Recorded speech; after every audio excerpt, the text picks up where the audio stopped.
আমি আগেও বলেছিলাম, এখনো বলে যাচ্ছি, ডিটেনশন ক্যাম্প করতে দেব না। তাদের বাড়িতে নোটিশ গিয়ে পৌঁছলো যে এই 10,000 টাকা আপনাকে অনুদান দেওয়া হয়নি, 10,000 টাকা ঋণ হিসাবে দেওয়া হয়েছিল, আপনি ইন্টারেস্ট সঙ্গে ব্যাংকের টাকা শোধ করুন। তার মানে ভারতবর্ষের মানুষের জন্য মোদীজির সরকার কী করছে এটা সারা দেশের মানুষ জানে। যারা বলেছিলেন যে আমরা প্রতি বছর 2 কোটি বেকারের কর্মসংস্থান করব, আজকে তারাই প্রকাশ করছে যে বেকারত্বের দূরীকরণে বাংলা 1 নম্বর জায়গা দখল করেছে। যারা সেদিনকে বলেছিলেন কালে ধান বাপস লাউঙ্গা, আপনারা জিরো ব্যালেন্সের অ্যাকাউন্ট করুন, আপনাদের অ্যাকাউন্টে 15 লক্ষ পৌঁছে যাবে। আজ 12 বছর হয়ে গেল, 15 লক্ষের প্রতিশ্রুতি 12 পয়সাও মানুষ পাবে। মোদীজির নেতৃত্বে ভারতবর্ষের কেন্দ্র সরকার মানুষের জন্য কী করেন এটা বাংলাও জানে আর এটা ভারতবর্ষও জানে। বাংলার মানুষ যে পাচ্ছেন না বলে বলছেন মোদীজি, তাহলে ভারতবর্ষের মানুষ পাচ্ছেন সেই স্বচ্ছের পত্রটা প্রকাশ করুক যে আমি অমুক অমুক রাজ্যে এটা করেছি। তাদেরকে অনুসরণ করতে হয় মমতা বন্দ্যোপাধ্যায়। তারা সারা তাদের যে বিজেপি শাসিত রাজ্যগুলো আছে তাতে যে প্রকল্প কী চালু করবে মমতা বন্দ্যোপাধ্যায়কে ফলো করে চালাবে। মমতা বন্দ্যোপাধ্যায় সোজা রাস্তায় হাঁটেন আর মোদীজির নেতৃত্বে ভারতীয় জনতা পার্টি মমতা বন্দ্যোপাধ্যায় কিছু কিছু ধরে রাখে। মমতা বন্দ্যোপাধ্যায় যা কী করতে চাইছেন তার পথ অনুসরণ করে। দাদা, মোদীজি বলছেন 15 বছর ধরে নাকি মানে মানুষ দুর্নীতির শিকার হচ্ছেন, তৃণমূল সরকার আছেন 15 বছর ধরে, এবার পরিবর্তন হবে, মানুষ সজাগ হয়েছেন, কি বলবেন? হ্যাঁ, মানুষ তো দুর্নীতির শিকার হয়েছে, ভালো কথা বলেছেন।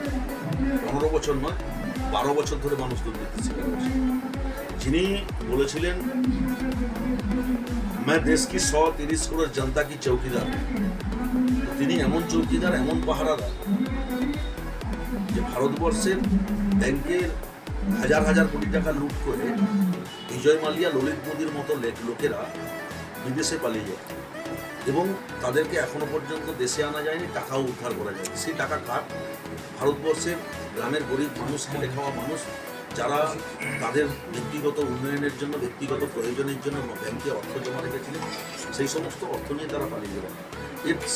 এর জন্য কি চুক্তি হয়েছে, বিনিময় কি, এটা প্রকাশ করুন।